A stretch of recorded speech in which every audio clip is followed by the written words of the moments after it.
Hello everyone. तो ये है क्लास 10th का जो अभी टेस्ट हुआ था 12 जुलाई को, उसका सॉल्यूशन।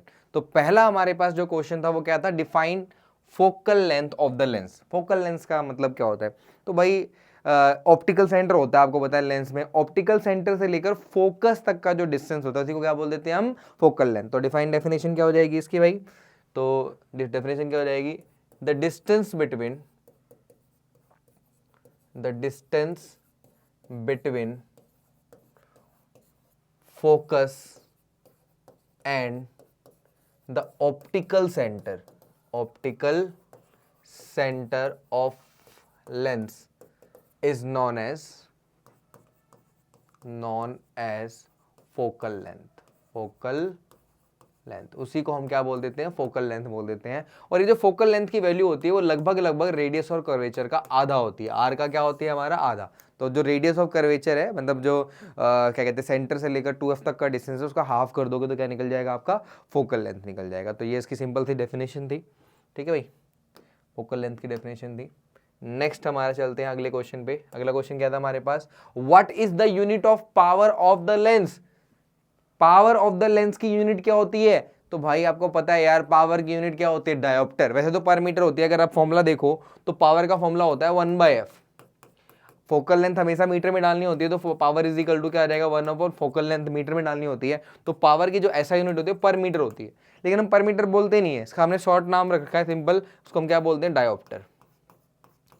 पावर की यूनिट क्या रखी है हमने, डायोप्टर, कैपिटल डी में हम लिखते हैं इसको। तो याद रखना है कि पावर को जो हम नापते हैं वो किस में नापते हैं, डायोप्टर में नापते हैं। और पावर हमें क्या बताता है, देखो पावर किसी भी लेंस की बताती है उसकी बेंडिंग पावर, मतलब लाइट को कितना ज्यादा वो बेंड कर रहा है। तो रियलिटी में आपके पास कोई लेंस है, मान लो ये कोई लेंस है, ये लेंथ है, और इसकी फोकल लेंथ अगर मान लो ज्यादा है, तो ये देखो एक ये है, और एक की फोकल लेंथ अगर कम है, यहीं पे अगर मान लो फोकल लेंथ है एक ये है। अब देखो लाइट को ज्यादा बेंड कौन कर रहा है, ये बेंड कर रहा है, ये ज्यादा बेंड कर रहा है, तो ज्यादा ये मोड़ रहा है लाइट को। तो अगर ये मोड़ रहा है तो फोकस तो कम है ना इसका। तो जितना फोकस कम होता है पावर उतनी ज्यादा होती है, और जितना फोकस ज्यादा होता है उतनी पावर कम होती है। इसलिए बोलते हैं पावर और फोकस एक दूसरे के इनवर्सली प्रोपोर्शन होते हैं। जैसे जैसे फोकल लेंथ बढ़ता जाएगा वैसे वैसे पावर क्या होता जाएगा, कम होता जाएगा। एक दूसरे के इनवर्सली प्रोपोर्शन होते हैं हमेशा। और दूसरा कि भाई पावर का वर्ड मतलब यहाँ पावर वर्ड का मतलब क्या है, तो ये बेंडिंग पावर दिखाता है कि लाइट की बेंडिंग पावर क्या है ना। पावर अगर लेंस की पावर की बात कर रहा है मतलब उसकी बेंडिंग पावर की बात कर रहा है। अगर बेंडिंग पावर ज्यादा है तो लेंस की पावर ज्यादा है, बेंडिंग पावर कम है तो लेंस की पावर कम है। तो सिंपल है हमारा। चलते हैं अगले पार्ट पे, अपने अगले क्वेश्चन पे। नेक्स्ट क्वेश्चन क्या है हमारा, which type of lens is use correct hypermetropia? Hypermetropia को ठीक करने के लिए कौन सा लेंस का इस्तेमाल किया जाता है? देखो भाई, मायोपिया और हाइपरमेट्रोपिया दो आपको पता है कि डिफेक्ट्स है। मायोपिया में क्या होता है कि उल्टा है, मायोपिया में क्या होता है हमारा पास का साफ दिखाई देता है, दूर का साफ दिखाई नहीं देता। ठीक है भाई। और हाइपरमेट्रोपिया में क्या होता है कि दूर का साफ दिखाई देता है, पास का साफ दिखाई नहीं देता। और पास का साफ दिखाई नहीं देता उसका मतलब क्या है, ऑब्जेक्ट को हमें लाइट को, और पास का साफ नहीं दिखाई दे रहा तो लाइट को बेंड करना है, और लाइट को बेंड करना है तो और भी ज्यादा पावर से बेंड करना है। तो ज्यादा पावर से बेंड करना है, इसका मतलब क्या हो गया कि हमें कौन से लेंस की जरूरत पड़ेगी, कॉन्वेक्स लेंस। तो हाइपरमेट्रोपिया में जो हम लेंस यूज करते हैं वो कौन सा लेंस है हमारे पास, कॉन्वेक्स लेंस। तो कॉन्वेक्स लेंस यूज करेंगे तो क्या होगा, हमारा पास की चीज भी हमें क्लियरली दिखाई दे जाएगी। पास मतलब 25 सेंटीमीटर का डिस्टेंस जो है हमारा। तो नॉर्मली क्या होता है कि इसको हाइपरमेट्रोपिया होगा तो उसको 25 सेंटीमीटर से दिखाना स्टार्ट नहीं होगा, लगभग दिखना स्टार्ट होगा 25 के बाद, मतलब 30 से स्टार्ट हो रहा है, 40 से स्टार्ट हो रहा है, उसको 25 तक का साफ दिखना चाहिए। 25 से स्टार्ट हो गया, इन्फिनिटी तक का साफ दिखना चाहिए उसको। लेकिन हो क्या रहा है कि स्टार्ट हो रहा है उसका 40 सेंटीमीटर से, और 40 से लेकर इन्फिनिटी तक पूरा दिखाई दे रहा है। तो यानी 25 से लेकर 40 के बीच का तो दिखाई दे नहीं रहा उसको। इसका मतलब क्या है, उसका नियर पॉइंट खराब हो गया। और नियर पॉइंट को ठीक करने के लिए उसे क्या करना पड़ेगा, कौन सा लेंस यूज करना पड़ेगा उसको, आपको कॉन्वेक्स लेंस इस्तेमाल करना पड़ेगा। तो कॉन्वेक्स लेंस इस्तेमाल करेगा। मान लो किसी को हाइपरमेट्रोपिक आई है तो क्या होता है, मान लो यहाँ ऑब्जेक्ट आपका लेंस यूज कर लिया, तो लेंस हल्का सा क्या करेगा, उसको बेंड करेगा। तो बेंड करेगा क्या करेगा, उसका ऑब्जेक्ट जो पास में 25 सेंटीमीटर पड़ा हुआ है उसका एक इमेज बनाएगा वो, और कितने सेंटीमीटर बनाएगा, और पीछे जहां उसको दिखाई दे रहा था, मान लो 40 का दिखाई दे रहा था ना, तो 40 सेंटीमीटर पे इसका इमेज बना देगा। तो जो आंख है हमारी, मतलब जिसको भी हाइपरमेट्रोपी है, वो इस ऑब्जेक्ट को नहीं देखेगा, उस लेंस के द्वारा बने हुए इमेज को देखेगा, जो उतने डिस्टेंस पे होगा जितने डिस्टेंस तक का उसको साफ दिखाई देता है। तो एक करेक्शन है एक तरीके से, लेंस जो है वो करेक्शन करेगा। आंख में जो दिक्कत है वो ठीक नहीं करेगा, वो सिर्फ करेक्शन करेगा, मतलब उसको दिखने लग जाएगा जो भी ऑब्जेक्ट है वो 25 सेंटीमीटर पे भी रखा होगा तो भी उसको साफ दिखाई देगा, क्योंकि 25 सेंटीमीटर पे रखा होगा तो जो लेंस है उसकी इमेज क्या बना देगा 40 सेंटीमीटर पे, और आपको कम से कम 40 का दिखाई दे ही रहा है उस आंख को, वो 40 का दिखाई दे रहा है, इसका मतलब उसको ऑब्जेक्ट आसानी से दिख जाएगा। तो यानी समझ गए होगे कि हाइपरमेट्रोपिया को ठीक करने के लिए हम कौन सा लेंस यूज करते हैं, कॉन्वेक्स लेंस यूज करते हैं, कॉन्वेक्स लेंस यूज करते हैं, यानी पावर जो रहती है वो क्या रहती है हमारे पास, पॉजिटिव रहती है। कॉन्वेक्स लेंस है, पावर पॉजिटिव रहती है। क्लियर है भाई? तो याद रखना हमारा कौन सा टेम्पर हाइपो लेंस यूज करते हैं, कॉन्वेक्स, और मायोपिया के लिए कौन सा यूज करते हैं, कॉनकेव। ध्यान रखना भाई, ठीक है। तो चलते हैं नेक्स्ट क्वेश्चन पे। अगला क्वेश्चन हमारे पास क्या है, question number 3। What type of image is formed by a plane mirror? एक प्लेन मिरर किस टाइप का इमेज बनाता है? तो भाई एक plane mirror virtual and erect image बनाता है, और वो भी उसका साइज क्या रहता है, मैग्निफिकेशन हमेशा 1, मतलब जितना ऑब्जेक्ट का साइज होगा उतना ही इमेज का साइज होगा। तो अगर सही से लिखना आपको तो आप क्या लिख सकते हो उसमें, इट फॉर्म, पहला point, it form virtual and erect image with magnification is equal to +1।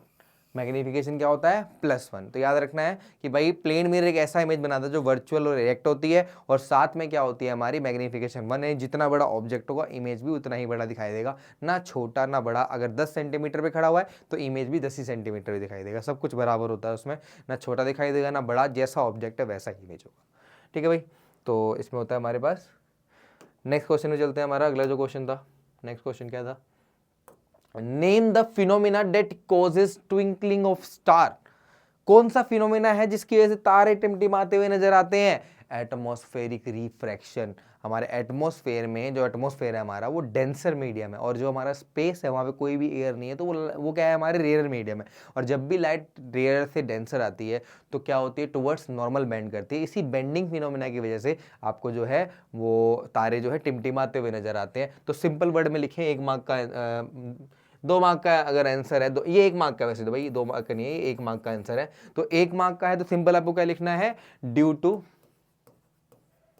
Atmospheric refraction.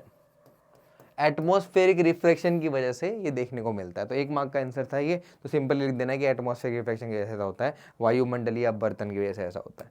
ठीक है भाई, तो चलते हैं नेक्स्ट क्वेश्चन की तरफ अपने। अगला क्वेश्चन क्या है हमारे पास, write 2 uses of concave mirror. Concave mirror के कोई 2 यूजेस, 2 इस्तेमाल, दो उपयोग बताने हैं। तो कॉनकेव मिरर का पहला यूज क्या है हमारा, कॉनकेव मिरर क्या होता है, याद करो, ऐसा मिरर जो साइज में क्या दिखाता है, ऑब्जेक्ट का साइज बड़ा दिखाता है, छोटा नहीं बड़ा दिखाता है। तो पहले तो डेंटिस्ट यूज करते हैं, use by dentist to see large image of teeth. दांतों के बड़े इमेज देखने के लिए भाई, और दांतों में डाल देते हैं तो दांतों को साइड साइड से देखना, चारों तरफ से देखना, तो वो बड़ा इमेज देखने के लिए कौन सा इस्तेमाल करते हैं, मिरर। कौन सा मिरर इस्तेमाल करते हैं, कॉनकेव मिरर इस्तेमाल करते हैं। और दूसरा, सेविंग मिरर में भी इसका यूज किया जाता है, यूज इन सेविंग मिरर। यानी भाई दाढ़ी वाड़ी बनाने के टाइम पे कई जो मिरर आते हैं दाढ़ी बनाने के लिए, वो मिरर बड़ा दिखाने के लिए, भाई पूरा क्लियर दिख सके, हमारा बड़ा दिख सके, तो सेविंग मिरर के अंदर भी क्या इस्तेमाल कर लेते हैं हम, कई बार कॉनकेव मिरर का इस्तेमाल कर लेते हैं। और भी सुनो, तीसरा, सोलर चिमनी।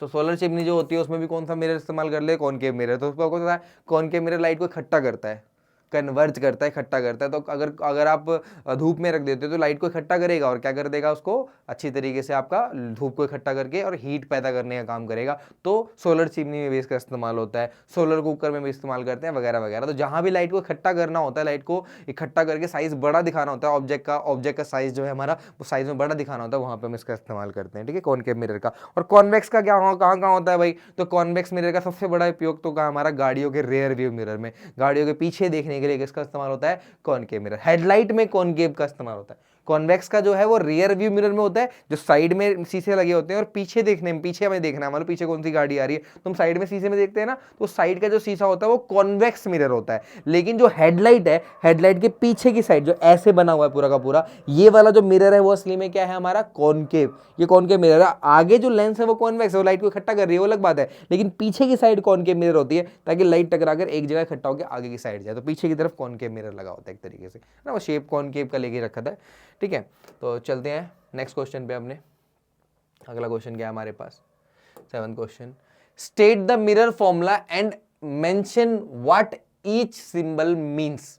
मिरर फॉर्मूला का मतलब क्या होता है और हर सिंबल का यूज क्या है, क्या क्या मतलब है उसका बताना है। तो मिरर फॉर्मूला हमारा सिंपल, मिरर फॉर्मूला क्या है, मिरर फॉर्मूला, मिरर फॉर्मूला क्या है हमारे पास, सिंपल तुम्हें पता ही है, 1/v minus 1/v plus 1/u is equal to 1/f। अगर माइनस लग जाएगा बीच में तो बन जाएगा लेंस फॉर्मूला, और बीच में प्लस है तो ये मिरर फॉर्मूला है, जहां v का मतलब है image distance, image distance, u का मतलब है ऑब्जेक्ट डिस्टेंस, ऑब्जेक्ट डिस्टेंस, और f का मतलब है भैया फोकल लेंथ, फोकल लेंथ। खत्म।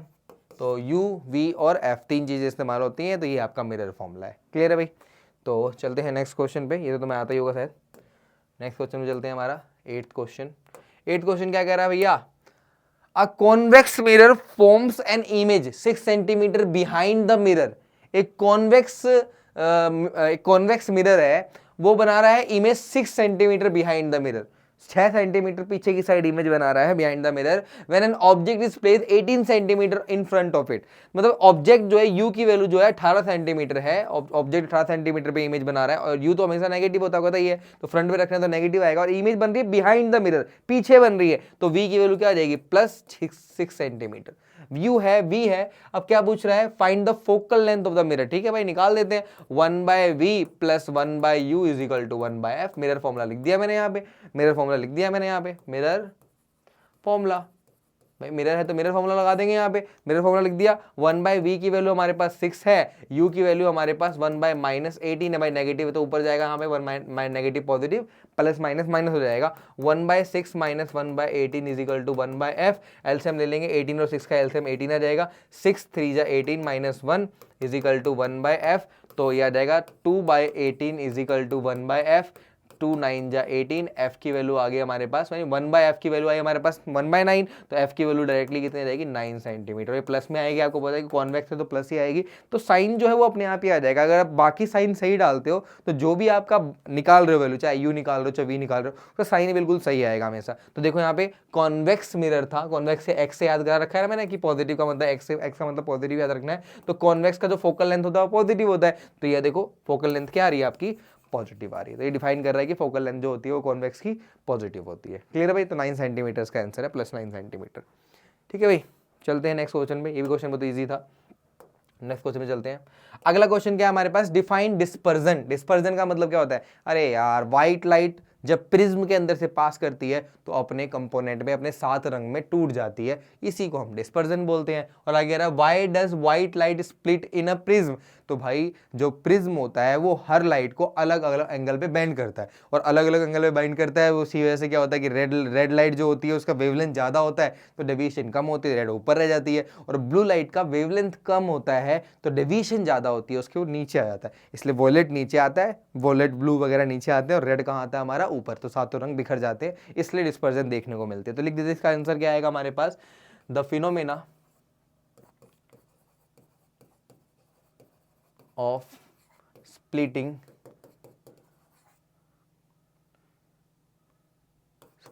of white light into its component is known as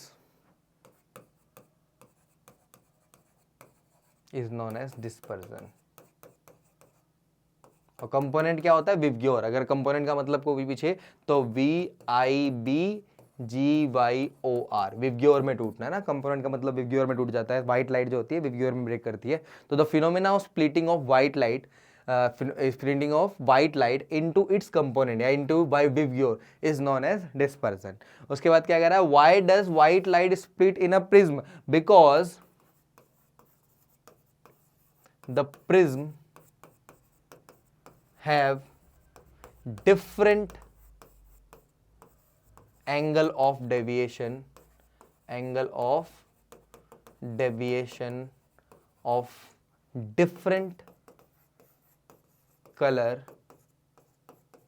present in white light.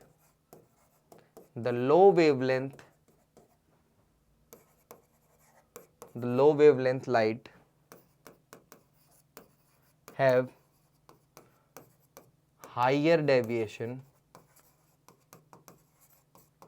while higher wavelength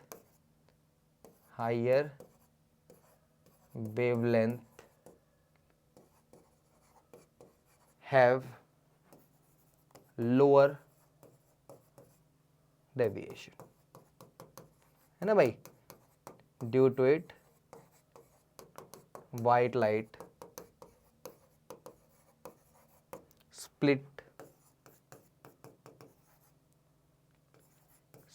into 7 colours, है ना भाई. इसीलिए 7 कलर में टूट जाती है. तो कैसे, ये अगर आपको डायग्राम बनाऊं, यहाँ से व्हाइट लाइट इंटर करी, सफ़ेद लाइट इंटर कर रही है, यहाँ से क्या होगा आपका 7 अलग अलग रंग बिखर जाएंगे. तो सबसे नीचे जो कलर आएगा वो हमारे पास कौन सा कलर होगा, वॉयलेट, क्योंकि वॉयलेट सबसे ज़्यादा वो होगा हमारे पास VIBGYO और R. सबसे ऊपर जो कलर आएगा वो क्या आएगा हमारे पास, रेड. तो ये सातों रंग को अलग अलग तरीके से ब्रेक करती है. वॉयलेट को सबसे ज़्यादा डेविएट करती है, तो वॉयलेट सबसे नीचे आता है क्योंकि उसकी वेवलेंथ सबसे कम है, और रेड की वेवलेंथ सबसे ज़्यादा, उसकी डेविएशन जो होती है वो सबसे कम होती है, इसलिए रेड सबसे ऊपर आता है. तो इस तरीके से सातों रंगों में ब्रेक कर देती है. तो ये आपका डेविएशन और उसका रीज़न लिखा हुआ है इसके अंदर.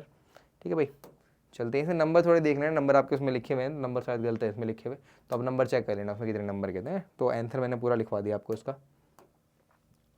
नेक्स्ट क्वेश्चन क्या था हमारे पास, a lens has focal length of +20 centimeter. एक लेंस है, इसका जो फोकल लेंथ है वो +20 सेंटीमीटर है. Calculate its power. पावर क्या होगी उसकी, what kind of lens is it. वो लेंस किस काइंड, कैसा है. तो भाई प्लस अगर है फोकल लेंथ तो भाई कॉन्वेक्स होगा यार, याद तो करवा रखा है. प्लस मतलब कॉन्वेक्स और माइनस मतलब एक्स से याद रखो प्लस, और कॉन्वेक्स का प्लस है तो कॉनकेव का तो माइनस ही होगा. तो भाई काइंड ऑफ लेंस तो पता लग गया कि भाई कॉन्वेक्स होगा. इसका आंसर तो मुझे मिल गया कि कॉन्वेक्स लेंस होगा, कॉन्वेक्स लेंथ होगा. एक पार्ट का आंसर तो मैं मिल ही गया. अगला पार्ट क्या कह रहा है भाई कि इसका फोकल लेंथ अगर 20 सेंटीमीटर है तो पावर निकालो. तो पावर इज इक्वल टू होता है 1/f. बस दिक्कत क्या है, फोकल लेंथ मुझे मीटर में डालनी होती है. अब यहाँ दे रखी है सेंटीमीटर में, तो क्या करें. तो मैंने तुम्हें बता रखा, अगर सेंटीमीटर में तो फॉर्मूला याद करो, power is equal to 100/f. अगर मीटर में हो, इन मीटर में हो तो ये लगाओ फॉर्मूला, डायप्टर में आंसर आएगा. और सेंटीमीटर में हो तो आपको होता है सेंटीमीटर में जिन्हें 100 से डिवाइड करते हैं वो 100 मैंने ऊपर भेज दिया, तो यहाँ पे आप सेंटीमीटर में डाल सकते हो, कोई दिक्कत नहीं. आंसर आपका यहाँ भी डायप्टर में आएगा. तो पावर इज इक्वल टू 100 लिख दो, वो है हमारे पास 20 प्लस कट जाएगा हमारा तो 5 आ जाएगा. तो पावर इज इक्वल टू हो जाएगी +5 डायोप्टर. खत्म, इतनी सी बात है, अलग से तुम्हें करने की जरूरत ही नहीं है. फॉर्मूला याद रखो 100. अगर फोकल लेंथ मीटर में दे रखी है तो 1/f लगाओ, और लेकिन फोकल लेंथ अगर सेंटीमीटर में दे रखी है तो 100/f लगाओ, हमेशा सही आंसर आएगा आपका. ठीक है भाई. तो यहाँ से पॉजिटिव नेगेटिव तो बताइए, कॉन्वेक्स का पॉजिटिव होता है और कॉनकेव का नेगेटिव. ये तो गिवन भी दे रखा है प्लस, तो प्लस पुट करोगे तो आंसर भी प्लस में आएगा आपका. ठीक है, तो नेक्स्ट क्वेश्चन करते हैं. अगला क्वेश्चन क्या है हमारे पास, what is the function of the ciliary muscle in the human eye. Power of accommodation, यानी आप जब पास का देखते हो लेंस तो वही काम कर रहा है, और जब दूर का देखते हो तो लेंस वही काम कर रहा है. आपके लेंस में एक ही, आपके आंख में एक ही लेंस है, लेकिन वो दूर का भी आपको दिखा रहा है और पास का भी दिखा रहा है. इसका मतलब वो अपनी फोकल लेंथ चेंज कर रहा है. तो आप ये समझो कि जब आप दूर का देख रहे होते हो तो लेंस को पतला करता है कौन, सिलेरी मसल. और जब आप पास का देखते हो तो लेंस को दबा के मोटा करता है ताकि इसकी पावर बढ़ सके, कौन करता है, सिलेरी मसल. तो पावर ऑफ अकोमोडेशन को कंट्रोल करने का काम किसका होता है, सिलेरी मसल का. जवाब लिखते हैं इसका, तो the ciliary muscle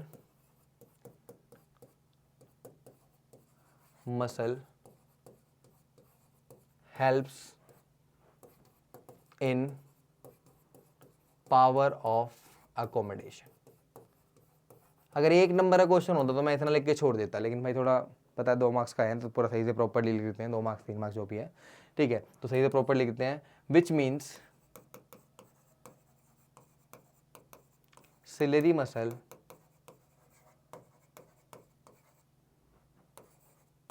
helps to change focal length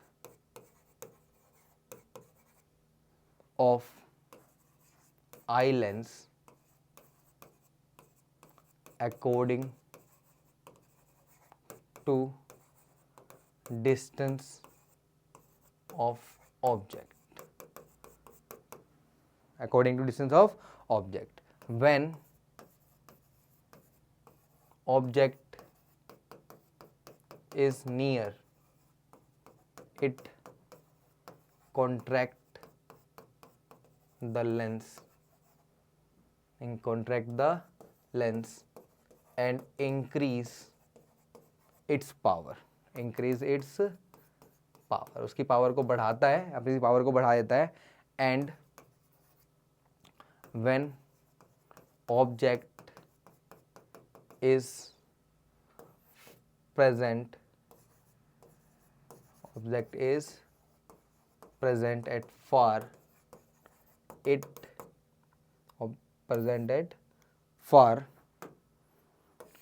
थोड़ा साफ लिख देते हैं इसको, object is present at far, है ना, it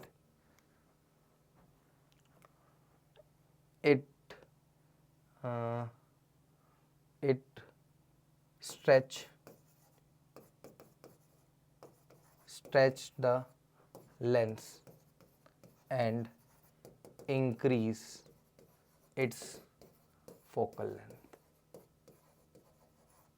है ना भाई, फोकल लेंथ बढ़ा देता है और पावर को घटा देता है। तो कहने का मतलब ये भी सही से लिखा हुआ है नोट्स के अंदर, तो वहाँ से भी लिख सकते हो। बाकी मैंने समझा दिया पूरा कि पावर ऑफ अकोमोडेशन, यानी हम जब दूर का देख रहे होते हैं या पास का देख रहे होते हैं तो लेंस तो एक ही होता है, तो वो लेंस को दबाता है कब, जब हम पास का देखते हैं, और उसको खींच के पतला कर देता है जब हम दूर का देखते हैं। तो लेंस को पतला या मोटा करने का काम किसका होता है, हमारे पास सिलेरी मसल का। ठीक है भाई, तो चलते हैं नेक्स्ट क्वेश्चन की तरफ। अगला क्वेश्चन हमारे पास क्या है, 12th क्वेश्चन कह रहा है an object is placed 15 centimetre in front of concave mirror. Concave mirror के सामने रखा गया 15 सेंटीमीटर का एक ऑब्जेक्ट है, ठीक है। अब नहीं, an object placed 50 centimetre front, 15 centimetre पे रखा गया, 15 सेंटीमीटर को रखा गया है concave mirror with a focal length of 10 centimetre. Focal length उसका 10 सेंटीमीटर है। तो भाई आपको सबको दे ही दिया, फोकल लेंथ जो है वो 10 सेंटीमीटर है, कॉनकेव है, कॉनकेव मिरर तो यानी नेगेटिव हो जाएगा, सिंपल सी बात है। और ऑब्जेक्ट को प्लेस रख करा गया 15 सेंटीमीटर पे, तो यू तो हमेशा नेगेटिव होता है, ऑलवेज नेगेटिव आता है। फोकल लेंथ जो है 10 centimetre, where will be the image is form, कहां पे इमेज बनेगा, तो यानी वी निकालने के लिए कह रहा है। सिंपल है, मिरर फॉर्मूला, तो mirror formula 1/v plus 1/u is equal to 1/f। Mirror है तो मिरर फॉर्मूला लगा दिया मैंने सिंपली। 1/v की जो वैल्यू है हमारे पास कितनी है, v की वैल्यू कितनी है हमारे पास निकालनी है, प्लस 1/u की वैल्यू कितनी है -15, और 1/f की वैल्यू कितनी है हमारे पास -10। ये माइनस का उधर आगे प्लस हो जाएगा, 1/v इज इक्वल टू आ जाएगा 1/-10, माइनस करा के प्लस 1/15 हो जाएगा। ये माइनस प्लस माइनस माइनस ही हो जाएगा देखो यहाँ पे, और ये इधर भेजोगे तो माइनस का प्लस हो जाएगा इधर आके, है ना। तो 1/v इज इक्वल टू 15 और 10 का एलसीएम जो आ जाएगा वो क्या आ जाएगा 30, -3 प्लस में 2, तो 1/v की हो जाएगी -1/30, यानी v कितना आ जाएगा -30 सेंटीमीटर। यानी जो इमेज बनेगी वो 30 सेंटीमीटर बनेगी इन फ्रंट ऑफ मिरर। तो इमेज जो बनेगी वो कहाँ बनेगी, it form at 30 centimetre in front of, negative क्या दिखा रहा है कि मिरर के सामने ही बनेगी, अगर ये पॉजिटिव होता तो मिरर के बिहाइंड बनती, इन front of mirror, front of mirror.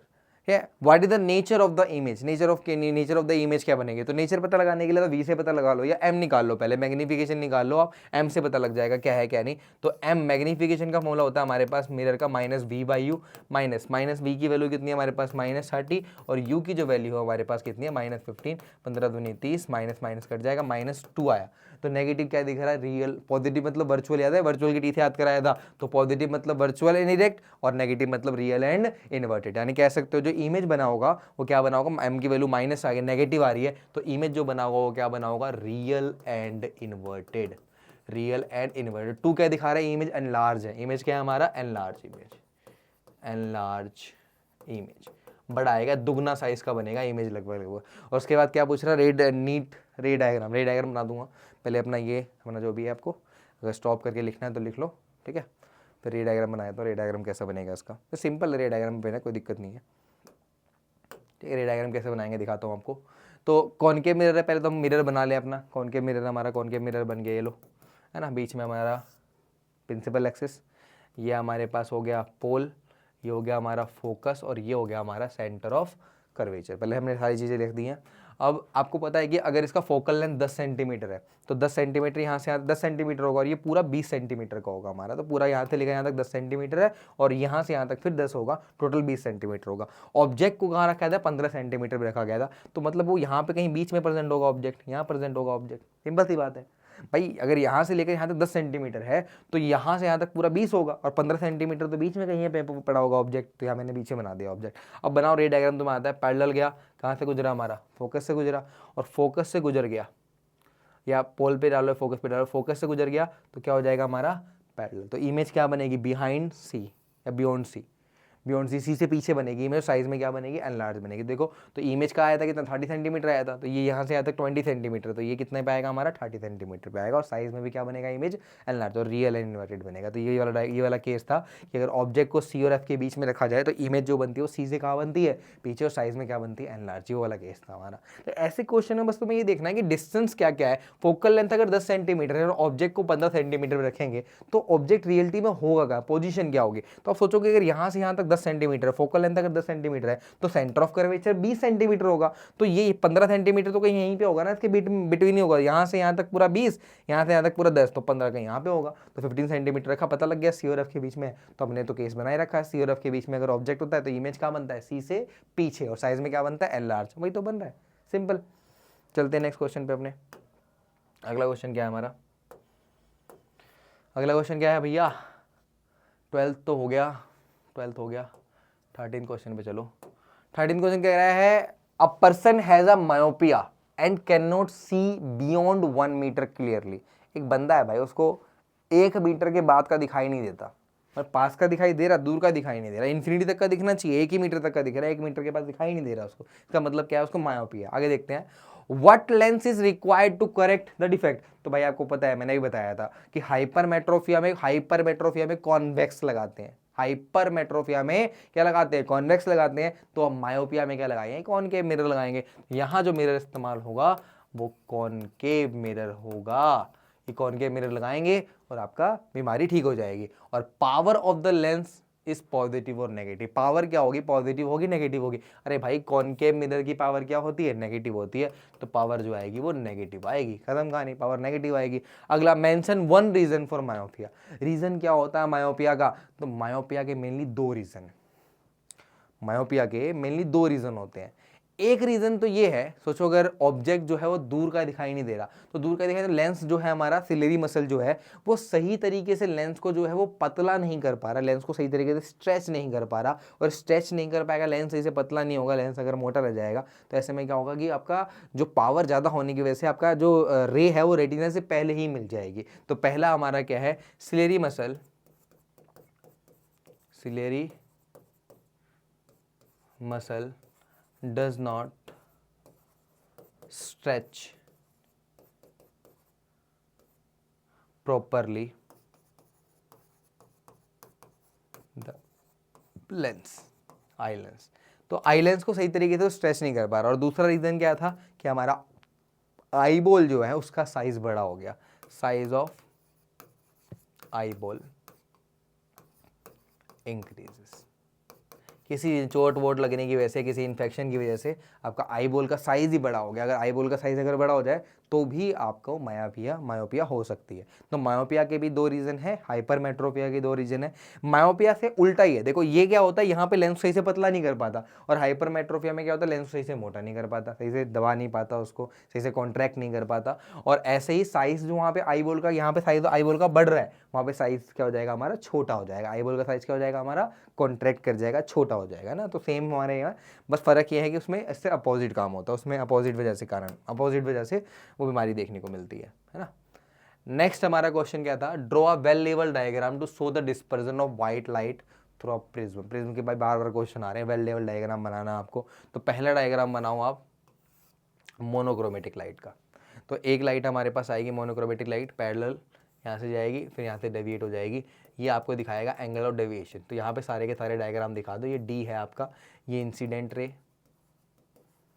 Incident ray, ये इमरजेंट रे, क्या है ये, इसको बता दें एक बार, इमरजेंट रे, इमरजेंट रे, ये angle of deviation, angle of deviation, ये नॉर्मल n1, ये नॉर्मल n2 है ना, ये n1 और ये n2, ऐसे करके सारा का सारा जो डायग्राम मैंने बनवा रखा आपको वो बना देना है। और उसके बाद वाइट लाइट दिखा के सारे सातों कलर दिखा देने।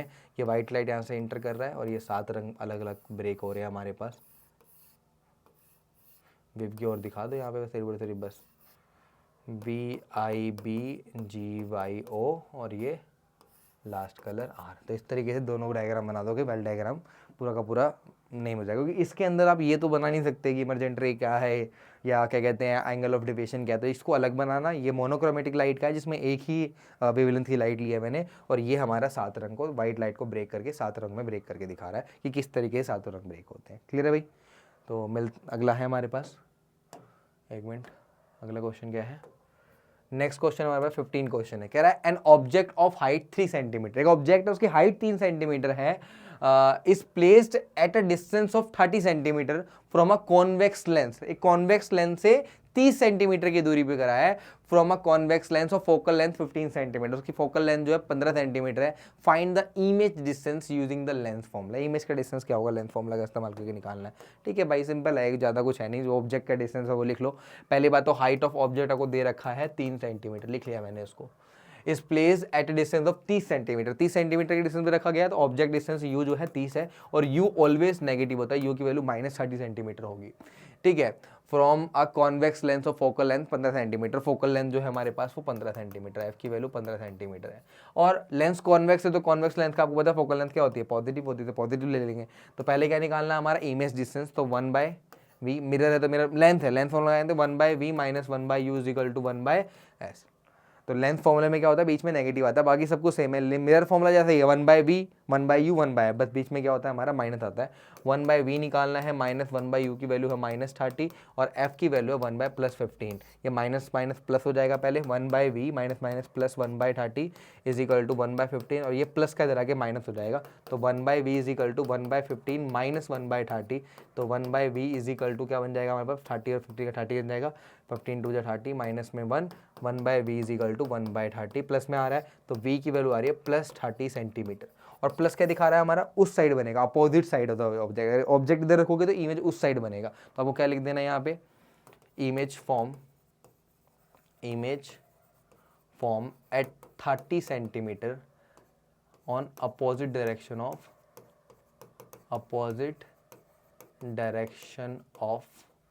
ऑब्जेक्ट। ऑब्जेक्ट अगर लेफ्ट में रखा होगा तो इमेज राइट में बनेगा, ऑब्जेक्ट अगर राइट में रखा होगा तो इमेज लेफ्ट में बनेगा, अपोजिट डायरेक्शन ऑफ वो बनेगा हमारा। ठीक है ना, पहला पार्ट ये हो गया।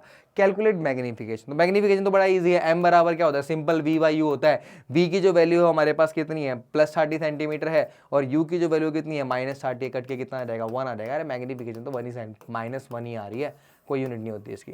मैग्नीफिकेशन क्या है हमारे पास, -1 आ रहा है। नेगेटिव क्या दिखा रहा है, तो इमेज बनेगी वो क्या बनेगी हमारे पास, नेगेटिव क्या दिखा रहा है, रियल एंड इन्वर्टेड बनेगी। और 1 का मतलब क्या दिखा रहा है कि जितना ऑब्जेक्ट का साइज होगा उतना ही इमेज का साइज भी होगा, साइज ऑफ ऑब्जेक्ट और साइज ऑफ इमेज दोनों बराबर है। तो what is the nature and the size of image, तो नेचर क्या बन रहा है हमारे पास, रियल एंड इन्वर्टेड, और मैग्निफिकेशन 1 है, इसका मतलब क्या है, same size of object. Object का और इमेज का दोनों का साइज क्या है, बिल्कुल सेम। चाहो तो निकाल भी सकते हो, एम का फॉर्मूला तुम्हें पता ही है, एम का फॉर्मूला यूज़ कैसे करते हैं, अगर तुमने इतना कर लिया हो फिर दिखा दूँ मैं आपको पूरा का पूरा, ले लो पहले लिख लो, इतना कंप्लीट कर लो। तो आपने अगर m निकाला हो, m बराबर क्या होता है, ओनली v/u होता है हमारा, है ना, इसकी वैल्यू होती है height of image upon height of object, इसकी वैल्यू -1 आई थी, -1 height of image upon height of object, तो -1 हाइट ऑफ इमेज निकालना, ऑब्जेक्ट की हाइट जो थी वो कितनी आई है हमारे पास 3 सेंटीमीटर, तो इमेज की जो हाइट आ गई वो कितनी आ गई -3 सेंटीमीटर, खत्म। तो जितना ऑब्जेक्ट है उतना इमेज बनाया। नेगेटिव क्या दिखा रहा है, रियल एंड इन्वर्टेड, जो ऑब्जेक्ट बनेगा वो क्या बनेगा, इमेज का जो साइज ऑफ इमेज बनेगा वो क्या होगा, real and inverted nature. Next question, ये क्वेश्चन नंबर पहली बात तो 16 है, 17 नहीं है, क्वेश्चन नंबर 16 है। लास्ट क्वेश्चन जो था, 16 क्वेश्चन थे हमारे, लास्ट क्वेश्चन था ये। इस क्वेश्चन में क्या कह रखा है पूरा कि भाई लाइट जो है वो हमारा ग्लास स्लैब के अंदर जा रही है, ग्लास स्लैब से फिर मतलब एयर से ग्लास स्लैब में गई, फिर ग्लास स्लैब से एयर में गई। तो इन्होंने क्या ऑब्जर्व करा कि लाइट जो है जब एयर से ग्लास में गई तो टूवर्ड्स नॉर्मल बैंड करी, और जब ग्लास स्लैब से एयर में गई तो अवे फ्रॉम नॉर्मल बैंड करी। ऐसा क्यों हुआ? तो भाई सिंपल सी बात है कि लाइट के बैंड के पीछे रीजन क्या है, मतलब यहाँ पे जो बेंडिंग हो रही है, पहला क्वेश्चन क्या पूछा, what is the bending of light called. तो बेंडिंग ऑफ लाइट को तो पहली बात हम सिंपली क्या बोलते हैं, रिफ्लेक्शन, रिफ्रैक्शन, क्या बोलते हैं, रिफ्रैक्शन। तो बेंडिंग ऑफ लाइट को हम सिंपली रिफ्रैक्शन बोल देते हैं, इतना ध्यान रखना है। उसके बाद क्या बोला, why does the ray bends towards the normal, क्यों बेंड हो रही है, इसका रीजन बस सिंपल सा यार, टुवर्ड्स या अवे फ्रॉम द नॉर्मल जो है वो इसलिए बेंड होती है क्योंकि जो अलग अलग मीडियम में लाइट की स्पीड है वो अलग अलग है, अलग अलग मीडियम में लाइट की स्पीड अलग अलग होती है। तो ऐसे में क्या होता है कि स्पीड चेंज होने की वजह से ये टुवर्ड्स या अवे फ्रॉम नॉर्मल बेंड करती है। तो सिंपल सा, because when light goes from rarer to denser medium,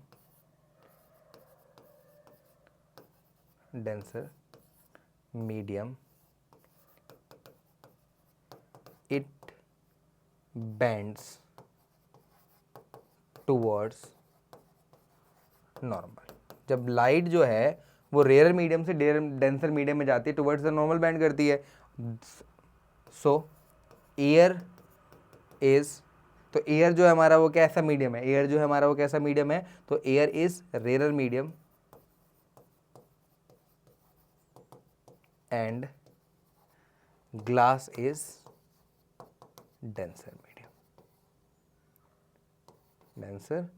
medium. तो भाई सिंपल सी बात है, जो एयर है वो लाइटर है, हल्का है, तो वो आपका रेयर मीडियम है, और जो ग्लास है वो भारी है, तो इसका मतलब क्या है, वो गाढ़ा है, इसका मतलब कैसा मीडियम है, वो आपका डेंसर मीडियम। और लाइट जब भी रेयर मीडियम से डेंसर मीडियम की तरफ ट्रेवल करती है वो टुवर्ड्स द नॉर्मल बैंड करती है, इसीलिए ग्लास में वो टुवर्ड्स द नॉर्मल बैंड कर रही है।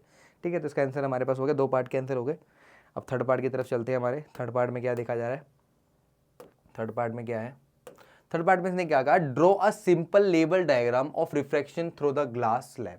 वो सिंपल डायग्राम बना देना भाई, वही तुम्हें डायग्राम तुमने बना ही रखा ग्लास स्लैब वाला, कि पहले यहाँ से लाइट इंटर करी, ये नॉर्मल बना दिया, पहले टुवर्ड्स द नॉर्मल बैंड करी, फिर अवे फ्रॉम नॉर्मल बैंड करी, ये पैरेलल आती है, ये इंसिडेंट रे, ये इमरजेंट रे, बना रखा है ना पूरा का डायग्राम। तो वही डायग्राम एज इट इज मैंने प्रैक्टिकली कराया था इसका, वही डायग्राम एज इट इज आपको बना लेना और नहीं कुछ करना है इसके अंदर। ठीक है, नेक्स्ट आपका क्वेश्चन क्या है, state the relationship between angle of incidence and angle of refraction. I और आर के बीच में रिलेशन बताना है। पहला जो हमारा बैंडिंग है, मान लो ये आपका ग्लास स्लैब के अंदर गया, पहली बैंडिंग जो है हमारा आई और आर ऐसा आया, तो इस आई और इस आर के बीच में क्या रिलेशन है, तो आपको होता है इसके आई और आर के, वैसे जब रिफ्लेक्शन होता है तो आई बराबर आर के होता है, लेकिन यहाँ पे आई बराबर आर नहीं होता, यहाँ रिलेशन आता है स्नेल्स लॉ। तो यहाँ पे क्या आएगा हमारे पास, स्नेल्स लॉ। तो ये क्या बोलता है भाई, ये इस मीडियम का रिफ्रैक्टिव इंडेक्स n1 है, इस मीडियम का रिफ्रैक्टिव इंडेक्स n2 है। मान लो ये एयर का है और ये ग्लास का है, तो याद आएगा हमारे पास refractive index of air into sine I is equal to refractive index of glass into sine R. तो आप कह सकते हो कि साइन आई अपॉन में sine R is equal to refractive index of glass upon refractive index of air. तो sine I upon में sine R is equal to हो जाएगा हमारे पास refractive index of glass with respect to air. तो ये relation है इनके बीच में, sine I upon sine is equal to glass upon में air, refractive index of glass with respect to air. तो सर यहाँ पे रिलेशन है वो स्नेल्स लॉ ही बताएगा, और कोई बता नहीं सकता। तो ये आपका सॉल्यूशन था पूरा का पूरा टेस्ट का, आपको अच्छे से, क्योंकि यही क्वेश्चंस बार बार, क्या थोड़ा सा लेवल चेंज हो सकता है अलग बात है, लेकिन क्वेश्चन रिपीटेड रहेंगे तुम्हारे, तो तुम्हें एक बार बढ़िया से ये टेस्ट अच्छे से करना है, ताकि नेक्स्ट टेस्ट में तुम्हें वो दिक्कतें ना आए जो इस टेस्ट में आई है। ठीक है भाई, मिलते हैं नेक्स्ट वीडियो में अगले टॉपिक के साथ। Thank you.